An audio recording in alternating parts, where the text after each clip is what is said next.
안녕하십니까. 현민약술로에서 약술고를 하신 홍미로 강사입니다. 상명대학교에 대해서 좀 알아보려고 합니다. 상명대학교 출제 경향을 좀 보실 건데요. 상명대학교는 문과는 국어 8문제, 이과는 국어 2문제가 되겠죠. 문과한테는 절대적인 국어가 되고 있었던 부분이 되고 있는데요. 일단 첫 번째 문제 유형은 합법과 작문 문제 유형이 되고 있습니다. 합법과 작문 유형이 되고 있었고요. 큰 차이 없습니다. 기존에 보셨던 표준화가 되어 있는 가천대와 큰 차이는 없는 부분들이 될 거고요. 제가 EBS에 있는 내용들을 통해서 첫 어절과 마지막 어절, 그런데 조금 더 4개 세부적으로 나눠져 있었죠. 상명대도 조금 더 세부적으로 보셔야 되는 부분들이 있습니다. 좀 더 꼼꼼하게 확인하고 가셔야 되는 부분들이 있습니다. 다른 대학도 2문제 정도가 나온다면 상명대는 이렇게 4문제 조금 더 세분화된 점수가 나올 거기 때문에 좀 확인해 보셔야 될 것 같고요. 뒤에 보시게 되면 역시 합법과 작문이 되고 있었던 부분, 그러면서 뭐가 되고 있습니까? 합법과 작문의 개념을 묻는 문제가 나오죠. 상명대 같은 경우에는 합법과 작문을 굉장히 중요하게 보셔야 될 거고요. 그런데 합법과 작문 안에는 이런 개념을 묻는 문제가 있었다는 것, 그렇기 때문에 고등학교 과정에서 이 개념들 머릿속에 잘 이해해 주셔야 될 부분들이 될 거고요.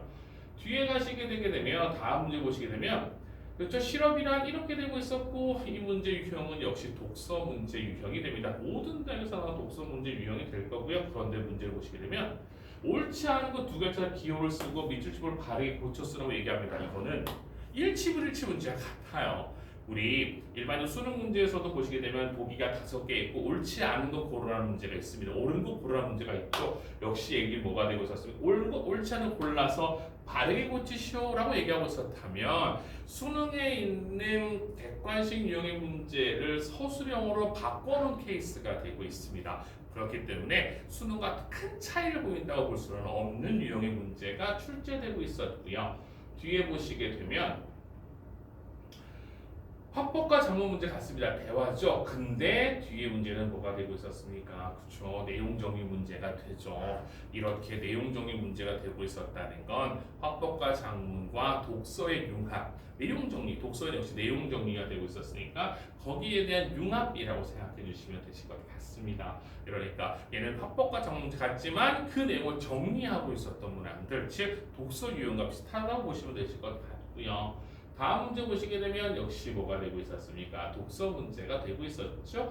독서 문제가 되고 있었는데 보시게 되면 보기 1을 참고해서 보기 2가 되고 있어 전각 이름의 뜻, 용도가 되고 있습니다. 그 내용을 정리하는 문제가 되겠죠.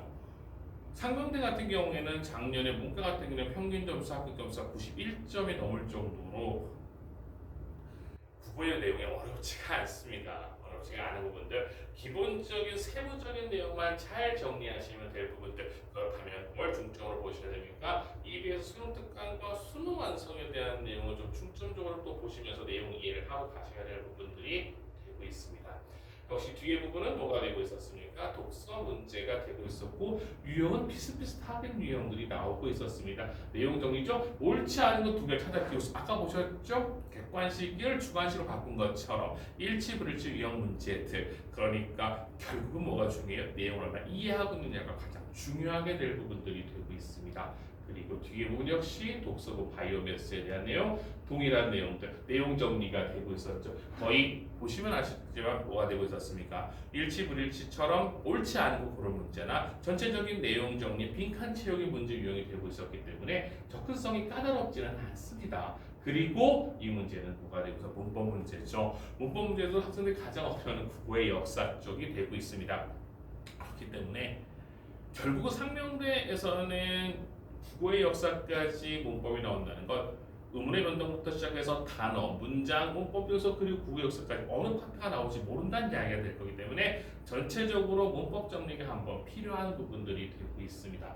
상명대학 같은 경우에는 문제 유형이 정해져 있습니다. 지금 상황에서는 무슨 유형이 정해져 있었냐면, 첫 번째는 합법과 작문 문제가 되고 있었지만 좀 더 세부적으로, 그리고 독서 문제가 되고 있었는데 객관식 일치불치 문제처럼 틀린 보기를 찾기, 결국 내용의 문제가 되고 있었죠. 그리고 합법처럼 보였지만 또다시 내용 정리, 이렇게 되면 독서와 융합되는 중심 내용 찾기, 이렇게 되면서 문법은 전 영역에 대해서 다 보셔야 되는 부분이 될 것 같습니다. 상명대학교 국어는 결코 어렵지 않습니다. 가장 기본적인 내용 정리와 내용 이해를 확인하시면 될 것 같습니다. 감사합니다.